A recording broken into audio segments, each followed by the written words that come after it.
Welcome to the Kumar Dev educational. काला register. Ravindra Kalia. भेंगे के आगे वाली सीट पर एक मोटा उप बैठता था। मोटे के सिर के बाल काफी घने थे, जिनमें से अक्सर पसीने की बूंदें टपकती रहती थी। मोटा भावुक था और समय का बहुत पाबंद। वह ठीक 10 बजे अपनी कुर्सी पर चिपक जाता, चाहे ट्रेन में लटक कर ही क्यों न आना पड़े। जानकार लोगों का कहना था कि मोटा पिछले 6 सालों में 8 बार इस्तीफा दे चुका है। हर बार वह इस्तीफा देता है और हर बार इस्तीफा वापस ले लेता है। मोटे, तुम जिंदगी भर यहीं रहोगे और कुछ बरसों बाद मैं तुम्हारी चांद देखा करूंगा, भेंगे ने कहा। मोटे ने कोई जवाब नहीं दिया। आमतौर पर मोटा दफ्तर में जवाब नहीं देता। दफ्तर से बाहर निकलते ही वह बहादुर हो जाया करता है और जनाना किस्म की गालियां देते हुए भेंगे का गिरेबान पकड़ लिया करता है। कुछ दिनों बाद भेंगे ने महसूस किया था कि दरअसल यह मोटे का प्यार करने का तरीका है। भेंगे ने कई दफ्तरों में काम किया था, मगर सुबह सुबह इतने उदास और डरे हुए चेहरे उसने कहीं नहीं देखे थे। उसे लगता हॉल में किसी का शव रखा है और तमाम लोग मातम पुरसी के लिए इकट्ठे हुए हैं। भेंगा महसूस करने लगा था कि अगर स्थिति में सुधार नहीं हुआ तो वह भी एक दिन इस मातम पुरसी में शामिल हो जाएगा। मोटे भाई, तुमने कभी सोचा है कि इस तरह उदास और डल रहकर जिंदगी कैसे गुजारी जा सकती है? भेंगा बोला। मोटे ने हमेशा की तरह जवाब नहीं दिया। मोटे की बगल में बैठा एक दूसरा मोटा सतर्क हो गया। वह भेंगे की आदत से वाकिफ था कि भेंगा मोटे से निराश होकर अब उसे छेड़ना चाहेगा। ऐसे मौके पर वह अक्सर पेशाब करने चला जाया करता था, मगर जब से यह परिपत्र निकला है कि कुर्सी छोड़ने से कम मंजिले के कद के व्यक्ति से इजाजत लेना जरूरी है, दूसरा मोटा हाजत मिटने के लिए जेब से किशमिश या ड्रॉर से पान निकालकर खाने लगता है। हाजत मिटाने का यह एक अच्छा तरीका है। भेंगे ने दूसरे मोटे की तरफ देखते हुए परिपत्र का एक वाक्य दोहरा दिया। समझ में नहीं आता, ये उप दफ्तर में काम करने आते हैं या पेशाब? क्यों भाई दूसरे मोटे, तुम दफ्तर में क्या करने आते हो? दूसरे मोटे ने खिसिया कर भेंगे की तरफ देखा। कहते हैं शुरू शुरू में वह खूब बढ़ चढ़कर बातें किया करता था, मगर जल्दी ही वह भी पटरी पर आ गया था। इधर पिछले कुछ बरसों से वह मंद रक्तचाप का मरीज है और कुर्सी से चिपके चिपके कभी उसकी दाईं टांग सो जाती है, कभी बाईं। किशमिश खाते रहने से कुछ नहीं होगा, कसरत किया करो, भेंगे ने कहा। टांग का बार बार सोना अच्छा लक्षण नहीं। दूसरे मोटे ने पीछे देखकर आंखों ही में बता दिया कि वह इन तमाम बातों से वाकिफ है और मजबूर।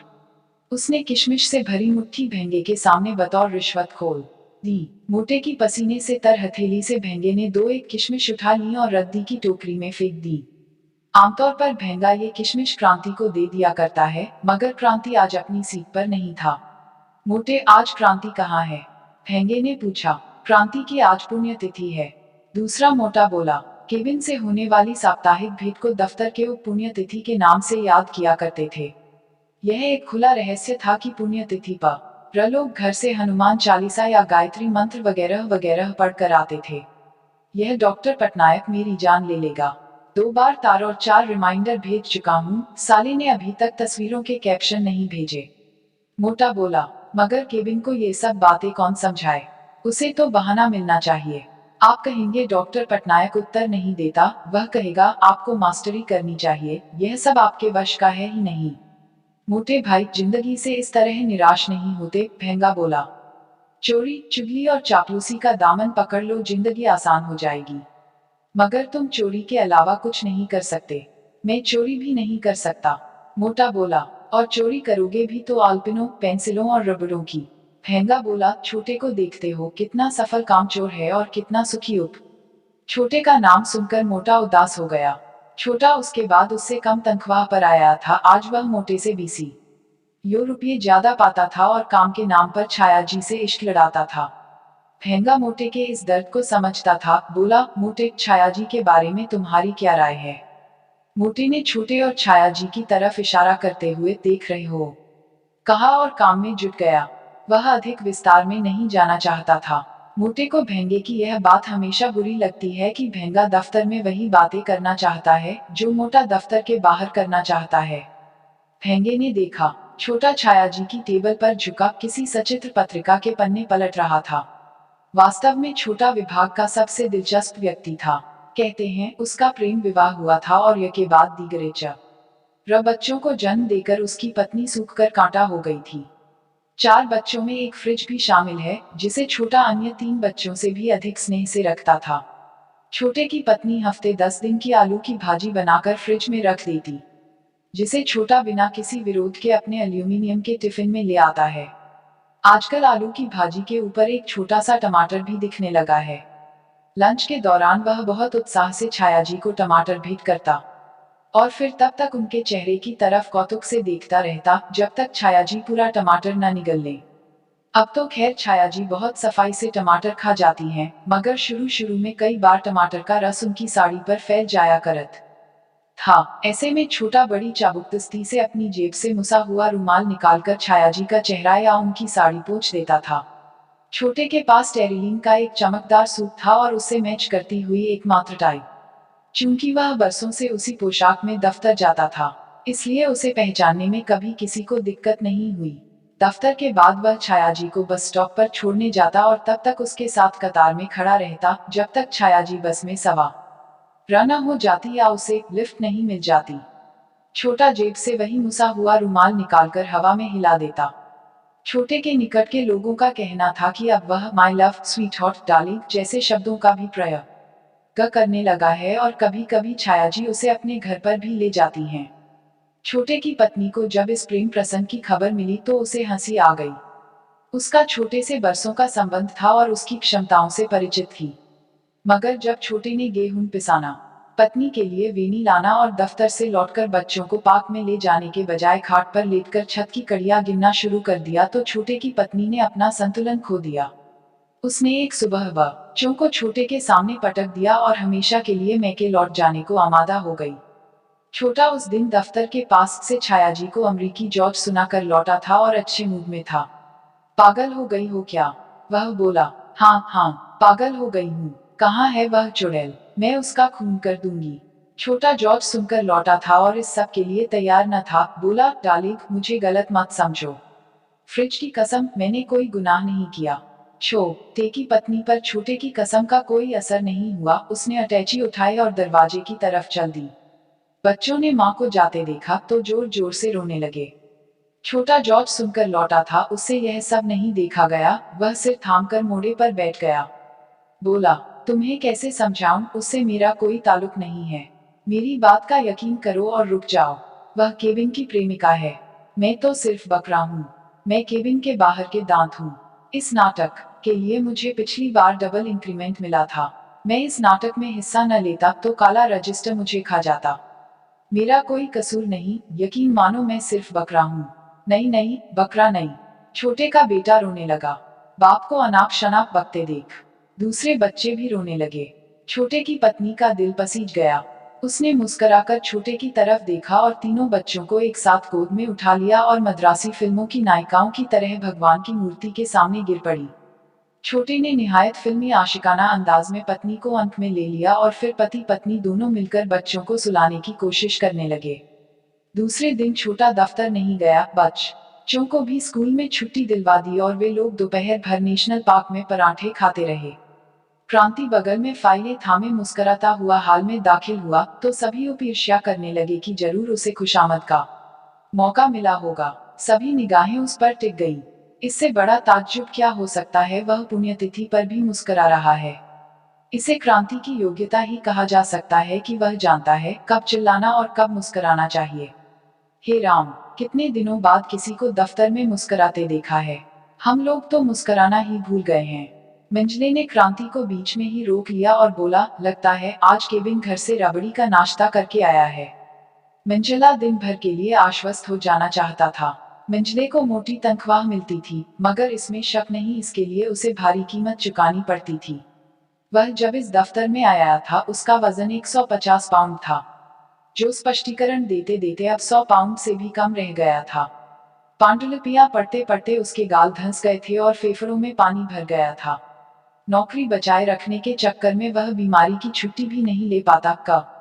यूं भुगत भोगी लोगों की यह बात उसे हमेशा जची है कि छुट्टी से लौटकर गलतियों का स्पष्टीकरण देते देते आदमी को फिर से वही बीमारी हो जाती है जिसके लिए उसने छुट्टी ली थी।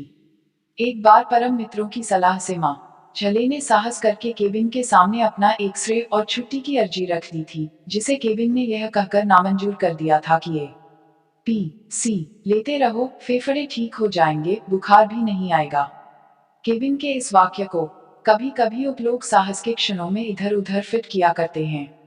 पिछले दिनों लंच के समय केले के छिलके से फिसलकर मोटे की टांग टूट गई थी। दूसरा मोटा भागकर विनोद में डिस्पेंसरी से सफेद रंग की गोलियां ले आया। ए पी सी खाते रहो, टांग ठीक हो जाएगी, दूसरा मोटा बोला। मोटा दर्द में भी मुस्कुरा दिया। उसने छुट्टी नहीं ली और हफ्तों लंगड़ाते हुए दफ्तर आता रहा। बाढ़ और भूकंप पर सचित्र फीचर शेड्यूल हुआ है। क्रांति बोला, अगले महीने के लिए 50 रुपये सुरक्षित हो गए। आज जरूर मेरे सितारे बुलंद थे। जब तक मैं सामग्री प्रस्तुत करता, बुआजी आ गई। आप जानते ही हैं कि बुआजी के आते ही केबिन एकांत चाहता है। मैंने कागज समेटे और इजाजत लेकर चला आया। ईश्वर बुआ की उम्र लंबी करे, मंजले ने धीरे कहा। केबिन की तमाम प्रेमिकाओं को स्टाफ के लोग बुआजी के नाम से पुकारते थे। कई बार तो तरक्की वगैरह का निर्णय भी ये बुआएं हाँ लेती थी। शायद यही वजह थी कि उप लोग बुआओं की भी उतनी ही चिंता करते थे जितनी केबिन की। चूंकि एक दो बुआएं मॉडलिंग का काम भी करती थी, इसलिए उप लोग मौका मिलते ही कथा कहानी के साथ बुआजी का चित्र प्रकाशित कर देते थे। भेंगे ने क्रांति को आते देखा तो अपनी कुर्सी उसकी कुर्सी के नजदीक ले गया और बोला, बड़ी वाली बुआजी बैठी है या छोटी वाली? मंजली, क्रांति बोला, मुझे डिस्टर्ब मत करो, कागज संभालने दो। कुछ गफलत हो गई तो अगली पुण्यतिथि को प्राण ले लेगा। अचानक हाल में खामोशी छा गई। काला रजिस्टर लुढ़कता हुआ आ रहा था। तमाम उप हैंड्स अप की सी मुद्रा में निहत्थे हो गए। छोटे ने उचककर कुछ पढ़ना चाहा, मगर रजिस्टर उसके पास से निकल गया। मंजले ने भी संतोष की सांस ली। दोनों मोटों ने क्षण भर के लिए आंखें मिलाई और मूंद ली, मगर काले रजिस्टर ने इस बार नया शिकार ढूंढा था। वह सीधा भेंगे के पास जाकर खुल गया। भेंगे के लिए यह नया अनुभव था। उसकी घिघी बंध गई। उसने कुछ भी लिखने के बजाय रजिस्टर पर अपने दस्तखत कर दिए और रजिस्टर उसी रफ्तार से लौट गया। क्या हुआ, क्या हुआ? सबकी आंखें भेंगे की तरफ लगी थी। पहलौठी का अनुभव है, इसलिए साला शर्मा रहा है। मोटे ने कहा, क्या दिल्ली से कोई चिट्ठी आ गई? दूसरे मोटे ने पूछा। दूसरा मोटा अंतिम निर्णय पर पहुंच चुका है कि हर विपत्ति दिल्ली से ही आती है। यद्यपि उसने दिल्ली में रहने वाले अपने जिगरी दोस्तों तक को चिट्ठी लिखना बंद कर रखा है। काले रजिस्टर में उसके लिए आमतौर पर पहली पंक्ति इस प्रकार होती है, दिल्ली से आने वाले पात्रों से ज्ञात होता है कि आपके ननों की अधिकांश योजनाएं लीक हो जाती हैं। या 15 मिनट के अंदर लिखित रूप से स्पष्ट करे कि आपके पृष्ठ के लिए स्वीकृत चित्र दिल्ली के एक साप्ताहिक पत्र में कैसे प्रकाशित हो गए। या स्पष्टीकरण द कि पत्र या संपादक की नीतियों का विरोध करने वाले लोगों से आप किस इरादे से पत्र व्यवहार करते हैं। याद रहे, आपके कुछ ऐसे पत्र अब हमारे रिकॉर्ड में हैं। दूसरा मोटा दिमाग पर पूरा जोर देकर भी नहीं सोच पाया कि ऐसे पत्र उसने कब किसको लिखे थे। एक बार दूसरे मोटे ने तैश में आकर केबिन से ये पत्र देखने की इच्छा प्रकट कर दी थी, जिसका बहुत भयंकर परिणाम निकला था। आप सोचते हैं कि मैं झूठ बोलता हूँ? मैं आपका दुश्मन हूँ, केविन ने कहा था। इसे दुश्मनी ही कहा जाएगा कि आपको उन लेखों का भी पारिश्रमिक मिलता है जो आप ऑफिस में बैठकर लिखते हैं। मैं दुश्मन हूँ, तभी तो गए वर्ष डबल इंक्रीमेंट दिलवाया था। तब दूसरे मोटे ने हर गलती कबूल करने का नियम बना लिया। वह गलती चाहे उसकी हो या उसके बाप की। आसपास की खामोशी से भेंगे का दम घुटने लगा। अपनी भेंगी आंखों से वह कभी छत की तरफ देखता, कभी दीवार की तरफ। भेंगे ने अपनी कुर्सी मेज के पास खिसका ली और कागज पर माँ बहन की गालियां लिखने लगा। फिर उसने वह कागज फाड़कर नीचे रद्दी की टोकरी में फेंक दिया। बेचैनी, उदासीनता, थकावट, सन्नाटा उर्फ काले रजिस्टर की आमद। मोटा शीर्षक की भाषा में बोला, मगर भेंगे की तरफ देखते ही उसके स्वर में आत्मीयता आ गई। क्या हुआ, कुछ तो बता भेंगे की औलाद। चुप रह मोटे, भेंगे ने कहा, जो तुम्हारे साथ रोज होता है वह मेरे साथ नहीं होगा। मोटे के साथ वास्तव में बहुत कुछ हो चुका था। दफ्तर में मोटा अपना काम इतनी तन्मयता से करता था जैसे भजन कर रहा हो या इम्तिहान में पेपर लिख रहा हो। इतनी मेहनत और लगन के बावजूद केविन मोटे को मूर्ख समझता था। मोटे की माँ नहीं थी, वह अपनी सास को ही अपनी माँ मानता था। पिछले दिनों जब अचानक उसकी सास भी चल बसी तो मोटे की आंखें गीली हो गईं। उसने बड़े उत्साह से छुट्टी और सहानुभूति लेने के लिए केबिन में फोन मिलाया। मैं मोटा बोल रहा हूँ, कल रात जबलपुर में मेरी सास का देहावसान हो गया। तो केबिन ने पूछा। मोटे को लगा शायद केबिन उसकी बात सुन नहीं पाया है। उसने इस बार जरा जोर से कहा, मैं मोटा बोल रहा हूँ। कल रात जबलपुर में मेरी सास का देहावसान हो गया। तो वही संतुलित आवाज आई, मेरी पत्नी रो रही है। मोटे को तो का जवाब सिर्फ यही सूझा। तो केविन हंसने लगा, मुझे छुट्टी चाहिए। बीवी रो रही है इसलिए छुट्टी चाहिए। बीवी को चुप कराने के लिए छुट्टी? जी नहीं, मोटा एक बार फिर जोर से बोला, कल रात जबलपुर में मेरी सास का देहावसान हो गया। कितनी उम्र थी तुम्हारी सास की? मोटे की सास का उम्र 70 के आसपास थी। सहसा उसने महसूस किया कि शायद इतनी बुढ़िया के लिए छुट्टी लेना गलत होता है। मैं दफ्तर आ जाऊंगा, मोटे ने कहा और कांपते हाथों से रिसीवर रख दिया। मोटा अपनी पत्नी को रोते छोड़ बिना शेव बनाए दफ्तर पहुंच गया। दफ्तर पहुंचकर उसने अपना ड्रॉअर तक नहीं खोला। उसने साथियों से भी सास की मौत का जिक्र नहीं किया। वह टकटकी लगाकर छत की तरफ देखता रहा और उसके दिमाग में केबिन की आवाजें गूंजती रहीं। दारा सिंह के इंटरव्यू का क्या हुआ? कितनी उम्र थी तुम्हारी सास की? अपनी माँ की मौत पर मैंने एक भी छुट्टी नहीं ली थी। मोटा और ज्यादा बर्दाश्त नहीं कर पाया। दोपहर होते होते उसने इस्तीफा दे दिया। या और शाम को घर लौटने से पहले वह इस्तीफा वापस ले चुका था। मगर भेंगे की स्थिति कुछ भिन्न थी। वह शादीशुदा नहीं था और शायद इसलिए बेफिक्र था। अपनी भेंगी आंखों से ही उसने बहुत सा साहित्य पढ़ रखा था, मगर माके की बात यह थी कि अपनी भेंगी आंखों के बावजूद वह दो प्रेम कर चुका था। यह दूसरी बात है, उसके दोनों प्रेम असफल रहे थे। ब्रेक नहीं, ब्रेव। क्रांति बोला, भेंगा सीट पर नहीं है। भेंगा लाइब्रेरी में था। जब वह लौटा उसके हाथ में किताबों का अंबार था। किताबों का अंबार उठाए वह सीधा केबिन में घुस गया। काफका जर्मन में ही लिखता था और मेटामॉर्फोसिस उसकी मृत्यु के बाद ही प्रकाशित हुई थी। भेंगे ने मेज पर किताबें टिकाते हुए कहा।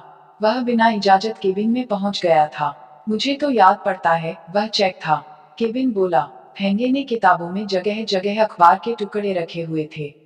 वह किताबें खोल खोल कर केबिन के सामने रखता गया।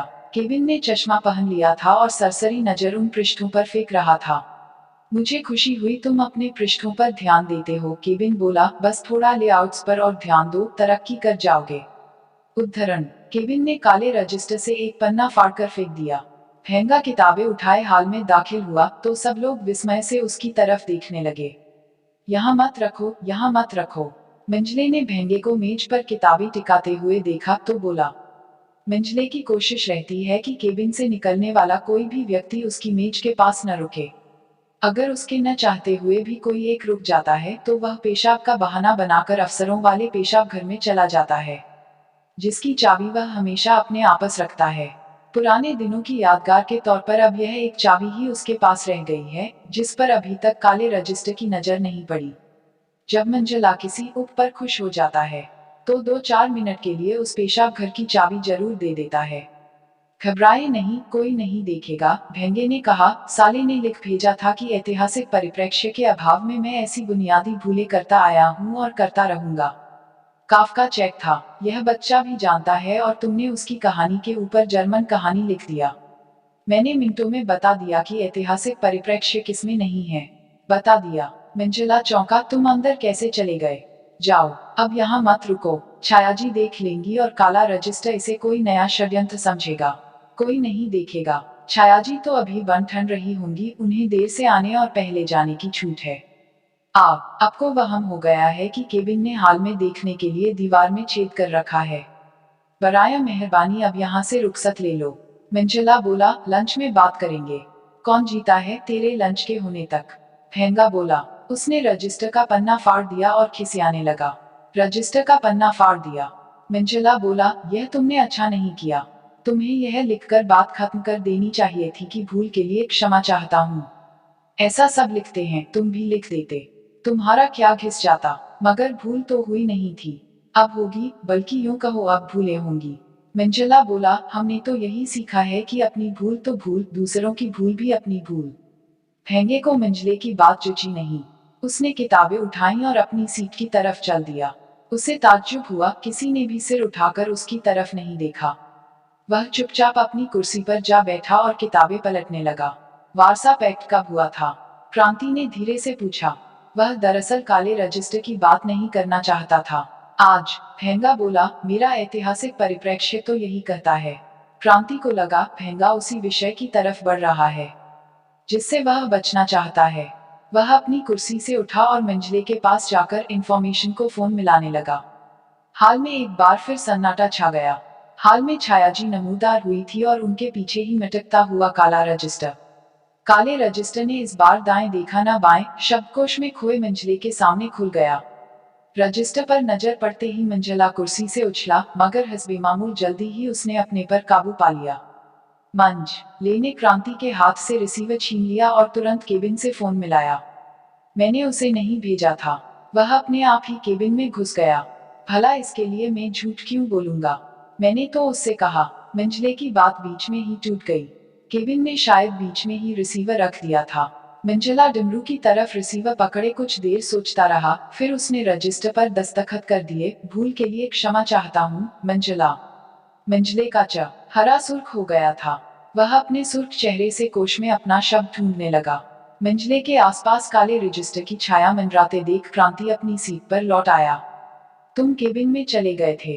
क्रांति ने भेंगे से पूछा। हाँ, मंजले से स्पष्टीकरण मांगा जा रहा है। बिना उससे इजाजत लिए तुम कैसे केबिन में घुस गए? काले रजिस्टर की कलाई खोलने गया था। काले रजिस्टर की कलाई खोलने? क्रांति फटी आंखों से भेंगे की तरफ देखने लगा। तुम अभी यहाँ की परंपरा से वाकिफ नहीं हो। ईश्वर तुम्हारी रक्षा करे। इस इमारत में घुसते ही आत्मा मर जाती है और दफना दी जाती है। यह दूसरी बात है कि केबिन मरी हुई आत्माओं से भी गीता और उपनिषदों पर लेख लिखवा लेता है। दूसरे मोटे ने कहा और कहकर डर गया। डरने की दूसरे मोटे की पुरानी आदत थी। विभाग का एक क्लर्क उसका चेहरा देखकर कहा करता था, प्रभु तुमसो बिनती यही कीजो 12,000 जेही तेही भांति डरो रहो परो रहो दरबार। इस सब के बावजूद दूसरा मोटा मेहनती उप था। कुश्तियों से लेकर अस्तित्ववाद तक पर वह लेख लिख चुका था। इन लेखों के लिए चित्र इकट्ठे करने और सामग्री जुटाने के लिए उसे बराबर दूतावासों और अन्य सांस्कृतिक संस्थानों से बराबर संपर्क रखना पड़ता था। यही कारण था कि नगर में होने वाले सांस्कृतिक समारोह के निमंत्रण उसके पास आते रहते थे। शुरू शुरू में वह अपनी पत्नी को जरी की साड़ी पहनाकर इन समारोहों में ले जाया करता था, मगर एक बार एक फिल्म के प्रीमियर में छायाजी ने उसे देख दिया था। दूसरे दिन ही दूसरे मोटे को काले रजिस्टर ने घेर लिया। विश्वस्त सूत्रों से पता चला है आप भिखमंगों की तरह निमंत्रण मांगते फिरते हैं। इससे संस्था की प्रतिष्ठा को धक्का लगता है। इससे पहले भी आपके बारे में इस तरह की शिकायतें आ चुकी हैं। स्पष्ट करें कि आप किस हैसियत से उस फिल्म के प्रीमियर में गए थे। काले रजिस्टर को देखकर दूसरे मोटे ने गोंद की खाली बोतल में भरे पानी का एक लंबा घूंट भरा और लिख दिया, भूल के लिए क्षमा चाहता हूँ, दूसरा मोटा। इस घटना के बाद दूसरा मोटा कभी किसी समारोह में नहीं गया। उसकी पत्नी ने कई बार टिकट खरीदकर फिल्म देखने का अनुरोध किया, मगर मोटा टस से मज नहीं हुआ। उसे लगता छायाजी उसे देख लेंगी। उसे वह यह भी स्पष्ट नहीं कर पाएगा कि वह पैसे खर्च करके फिल्म देखने गया था। उसका जीवन कुछ इतना नियमित हो गया था कि दफ्तर से छूटते ही वह घर की तरफ जाने वाली गाड़ी में बैठ जाता और 2-4 स्टेशन गुजरने पर ही सुख की सांस लेता। मन बहलाने के लिए वह जेब से पेंसिल या रबड़ निकाल कर देखने लगता। अपनी 5 वर्षों की नौकरी में उसने सैकड़ों रबड़, पेंसिलों, पिनों, पेपरवेट वगैरह से एक छो अटैची भर ली थी। रबड़ वगैरह से उसका इतना मोह था कि एक बार मोटा उसकी रबड़ लौटाना भूल गया था। दूसरे मोटे ने हफ्तों मोटे से बात नहीं की थी। भेंगे, लगता है बुरे दिन आ गए हैं। दूसरे मोटे ने काले रजिस्टर को फिर घुसते देखा तो सहम गया। क्या हुआ? यह काला रजिस्टर आज काम नहीं करने देगा। देखो, मंजले के पास फिर आया है। इसे ड्रॉअर में बंद कर दो, इसे खिड़की से नीचे फेंक दो, इससे बलात्कार कर लो। भेंगे ने कहा। तभी भेंगे की पेशी हो गई। मंजले ने उसे बुलाया था। मंजले को खांसी का दौरा पड़ा था। कहिए, भेंगे ने कहा। आज तो खांसी के मारे आपका बुरा हाल हो रहा है। लगता है काले रजिस्टर और काली खांसी का कहीं कोई गहरा ताल्लुक है। खांसी के कारणों की जांच करने के लिए मैंने आपको नहीं बुलाया। मंजले ने मुंह में स्ट्रेप्सिल रखते हुए कहा, डॉक्टर कैलाश का कैंसर पर लेख शेड्यूल हुआ था, वह आ गया। मालूम नहीं, केविन ने कहा था वह डॉक्टर कैलाश से फोन पर बात कर लेगा। भेंगा बोला, तब तो आज खैर नहीं। आपने इस सिलसिले में क्या किया? मैंने जानबूझकर कुछ नहीं किया, भेंगा बोला। आपको याद ही होगा पिछली बार दूसरे मोटे ने शेड्यूल देखकर दिलीप कुमार से बात कर ली थी और उसका क्या हश्र हुआ था। काले रजिस्टर को शक हो गया था। दूसरा मोटा पत्रिका के बहाने से फिल्मों में घुसना चाहता है। मगर तुम छपा हुआ रिमाइंडर तो भेज सकते थे। मुझे रिमाइंडर भेजने के लिए कहा ही नहीं गया था। दूसरे रिमाइंडर मैं तब भी भेज सकता था जब मालूम हो जाता। फेंगे ने केबिन से बात करने के लिए रिसीवर उठा लिया। रिसीवर रख दो, भविष्य में केबिन से सीधे बात नहीं करोगे, मंजले ने कहा। आपको अब तक मालूम हो जाना चाहिए था, बिना इजाजत केबिन में जाना मना है। फेंगे ने रिसीवर रख दिया और बोला, आप कहते हैं तो अभी रिमाइंडर भेज देता हूँ। इससे पहले कि तुम रिमाइंडर भेजो, भूल के लिए क्षमा मांग लो, मंजले ने कहा और एक सफेद कागज भेंगे के सामने सरका दिया। बिना भूल के कैसे क्षमा मांग लूं? भेंगा बोला, मुझे रिमाइंडर भेजने के लिए कहा ही नहीं गया था। तुम दस्तखत कर दोगे तो मेरी खांसी भी थम जाएगी, मंजले ने समझौते के स्वर में कहा। आप लिखकर भेज दीजिए कि मैंने रिमाइंडर नहीं दिया और दस्तखत करने से इनकार करता हूँ। भेंगे का चेहरा सुर्ख हो गया था। वह बार बार अपने होंठों पर जुबान फेरने लगा। मेरा क्या, मैं यही लिख दूंगा, मंजले ने कहा। मगर दोस्त के नाते यही सलाह है कि माफी मांगकर प्रसंग खत्म कर दो। दूसरे मोटे को देखते हो, शुरू शुरू में कितनी शेखी बघारता था, आज बार बार क्षमा मांगता है और क्षमा नहीं मिलती। भेंगे ने उत्तर नहीं दिया, उठकर जाने लगा। सुनो, मंजले ने उसे रोक लिया, अभी कहाँ चल दिए? अभी दो एक शिकायतें और हैं। कहिए। मंगलवार को लंच के बाद तुमने अपने बाप को चिट्ठी लिखी थी। तो दफ्तर के समय तुम अपने निजी काम करते हो। निजी समय में मैं दफ्तर का काम भी करता हूँ, भेंगा बोला। मैंने दसियों लेखों का अनुवाद घर पर किया है, जबकि केबिन घर के काम भी दफ्तर में करता है। आप ही बताइए, इश्क लड़ाना क्या दफ्तर का काम है? मेरा क्या, मैं यही लिख दूंगा, मंजुला बोला। एक बात बताओ, केबिन के पास ये सारी बातें पहुंचाता कौन है? मुझे तो आप पर भी शक है, भेंगा कहना चाहता था, मगर उसने कहा, कोई भी पहुंचाता हो। उसकी माँ की। भेंगे के मुंह से गाली सुनकर मंजले के मुंह का स्वाद बिगड़ गया। शुरू शुरू में क्रांति तैश में आकर गाली बका करता था, मगर जल्दी ही वह विनम्र हो गया। इतना विनम्र हो गया कि एक दिन रद्दी की टोकरी से टकरा गया और उसने रद्दी की टोकरी से माफी मांग ली। शुरू शुरू में क्रांति को देखकर लगता था वह जन्मजात क्रांतिकारी है। महंगाई भत्ते और बोनस के सवाल को लेकर वह काफी उत्तेजित हो जाया करता था, मगर जल्दी ही उसने इस तरह के सवालों को दफ्तर में उठाना बंद कर दिया। कहते हैं वह अब ये तमाम सवाल वह दफ्तर से घर ले गया है और इन सवालों की चर्चा अपनी पत्नी और पड़ोसियों से किया करता है। पिछली गर्मियों में जब अंतरिम राहत के प्रश्न पर मजदूरों ने दफ्तर में हड़ताल कर दी थी, क्रांति बीमारी की छुट्टी लेकर देश चला गया था और वहां राष्ट्रभाषा के प्रश्न पर प्रदर्शन करते करते उसका गला बैठ गया था। क्रांति और भई का बहुत जल्दी दोस्त बन गए थे। थोड़े ही दिनों में भेंगे ने पाया कि क्रांति केबिन से उसी तरह डरता है जैसे बच्चे पुलिस से। क्रांति अपनी इस कमजोरी से वाकिफ था और यह सोचकर अक्सर उदास हो जाया करता था।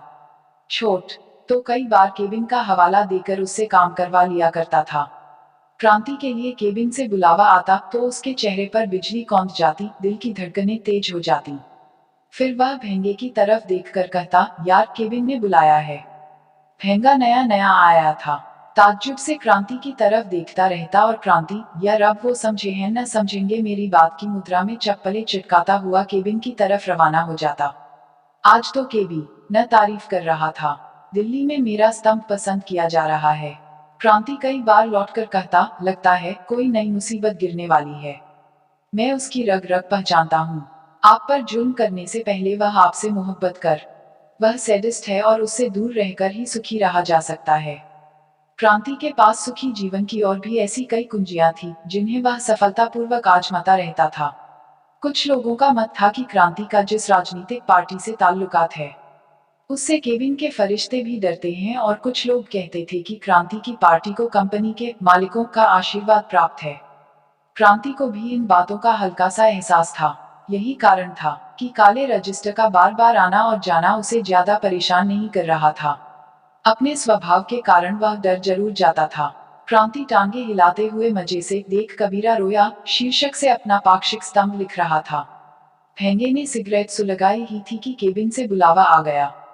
भेंगे ने सिगरेट एस्ट्रे में रख दी और मोजे पहनने लगा। इस तरह देर लगाओगे तो केबिन नाराज हो जाएगा। कोई भी तो जूते उतरकर नहीं बैठता, इस लिहाज से चप्पल ठीक रहता है। पहना और चल दिए, क्रांति बोला। भेंगे का देर लगाने का कोई इरादा नहीं था, वह पहले ही अपनी कोरी सिगरेट यह सोचकर एस्ट्रे में रख चुका था कि लौटकर पिएगा। उसे बाल संवारते देख क्रांति ने बोला, जाओ जाओ, आप देर क्यों कर रहे हो। भेंगे ने कंघा ड्राय में रखा, रूमाल से मुंह पोंछा और जल तू जलाल तू, आई बला को टाल तू कहते कहते केबिन की तरफ चल दिया। दूसरे लोग भेंगे की तरफ इस तरह देख रहे थे जैसे भेंगा मोर्चे पर जा रहा हो। भेंगा केबिन में पहुंचा तो केबिन अपनी स्प्रिंगदार कुर्सी दीवार से टिकाए इत्मीनान से बैठा शायद उसी का इंतजार कर रहा था। बैठो। भेंगा बैठ गया। मुझे लगता है इस सारे फसाद की जड़ मंझला है। केबिन बोला। फसाद? भेंगा बोला, कैसा फसाद? भेंगे का सर चकराने लगा। तुम जैसे इससे वाकिफ नहीं हो, केबिन आवेश में बोला, यह सब यहाँ नहीं चलेगा। भेंगा सकते में आ गया। उसने सुन रखा था कि केबिन की अपनी भाषा है और उसका अर्थ महीनों बाद ही समझ में आता है। जो आदमी एक बार केबिन की भाषा से परिचित हो जाता है उसे तकलीफ नहीं होती।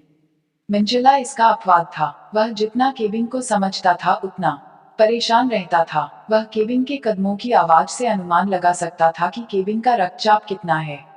मैं कुछ नहीं समझ रहा, भेंगा बोला। मेरे ध्यान में था कि काफका जर्मन में लिखता था। शायद इसलिए मैं लाइब्रेरी चला गया और बाद में आपके पास आया था। केबिन हंसा, जैसे वह समझ रहा हो कि भेंगा जानबूझकर नादान बन रहा है। भेंगे का दिमाग और तेजी से दौड़ने लगा। बोला, या फिर हड़ताल की बात हो सकती है। हड़ताल में मजदूरों का साथ हमने भी इसीलिए दिया था कि लोगों ने महसूस किया था कि आप भी किसी बात को लेकर मालिकों से असंतुष्ट हैं और तुम चालाक बन रहे हो। केबिन बोला, तुम जा सकते हो। मंझले की क्या बात हो सकती है? भेंगा सोचते हुए बोला, वह तो पहले ही आपसे इतना डरता है। केबिन ने भेंगे की बात का उत्तर नहीं दिया। मेज पर झुककर पैपेट से चिट्ठियां खोलने लगा। शायद दिल्ली से भी मेरे लिए भी कोई चिट्ठी आ गई है। भेंगे ने सोचा और दरवाजा खोलकर गैलरी में आ गया। गैलरी में मेहमानों के लिए एक कॉच पड़ा रहता था, वह जाकर उस पर बैठ गया। यह भेंगे की चौथी नौकरी थी। इन दिनों वह शादी वगैरह की बातें सोचने लगा था। उसे लग रहा था वह शादी के बारे में फिलहाल कुछ नहीं सोच पाएगा। इससे पहले वह सरकारी नौकरी में था और सरकारी नौकरी से वह यह गुनगुनाता हुआ निकल आया था कि दिल अभी पूरी तरह टूटा नहीं, अफसरों की मेहरबानी चाहिए। भेंगे के अफसर ने एक बार भेंगे को अपने विरोधियों के साथ पीते देख लिया था। तब से वह अपमानित अनुभव कर रहा था। उसने भेंगे की नियुक्ति ऐसी यूनिट में कर दी थी जहां छपाई के लिए विभिन्न मंत्रालयों से सामग्री आया करती थी। भेंगा दिन भर बोरियों से सामग्री निकालता और अफसर दिन में दो एक बार उसे बोरे झाड़ते हुए देख जाता।